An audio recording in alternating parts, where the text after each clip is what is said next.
2011, Occupy Valdosta, a protest for social and economic equality against consumer greed, marched through downtown Valdosta to voice their collective opinion.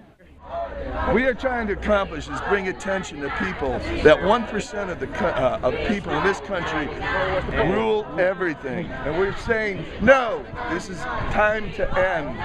We are a democracy, at least a democratic republic. 1% does not get to rule. We all get to have a say. On their route, the group stopped outside of the Bank of America to protest what they felt was an unfair rise in fees for those who use their debit card monthly. How many of you have a Bank of America banking account? Right here. How many of you want to pay the $5 a month to use your debit card? No! No! Who wants to withdraw their account from Bank of America? No! Who got bailed out? They did! Who didn't? We did! And I'm here at Bank of America because they're making new charges to use your debit card. And as a student who works for the school, I don't have any choice but to have direct deposit. I should be able to make a choice. I shouldn't have to make this choice with their greed. Their greed is going to take away all of my money. The protesters represented a wide variety of issues, from denouncing the creation of a proposed private prison to opposing the action to unify Lowndes County high schools and a general protest against corporate greed.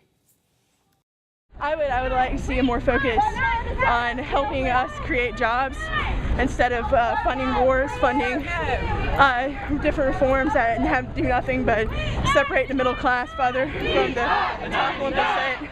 Awesome. And I'd like for when I come out of college, for what I do to make a difference.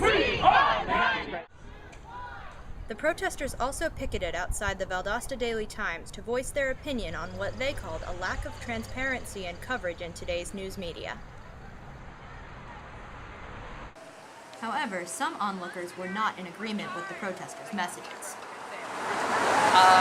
We are very concerned that the Occupy various cities groups are not totally what they seem to be. There's too many groups that are connected with communists, Marxists, as in the Occupy Los Angeles group, which says we need violence, we need to overthrow the government, capitalism needs to be destroyed. So it's our concern that the people in Valdosta are aligning themselves with these people that want to overthrow the government. I don't think that's probably the intent of the Occupy Valdosta group, but when you align yourself with radicals, that's the label you get. Others were less civil in their opposition of the protesters. You ain't working right now, or you out here acting like idiots. How do you get your job? I got mine. I went to school. 49% of the Americans don't pay taxes. Get a job. They got bailed out. We got sold out. The 1%. The protesters ended their march at the Valdosta Chamber of Commerce, where they confronted the president, Myrna Baylor, about the issues of school consolidation and racial segregation in the local economy. Mature, progressive communities should be able to talk about anything, even something as scary as institutionalized racism, as scary as school unification. I know it's really difficult to have those conversations, but I think it's very, very important. The Occupy Valdosta protesters left the chamber on a positive note, feeling satisfied they had made an impact. The group is planning to carry on these protests in the future to help spread their message worldwide. Whether further protests such as these prove to be successful is still open to debate.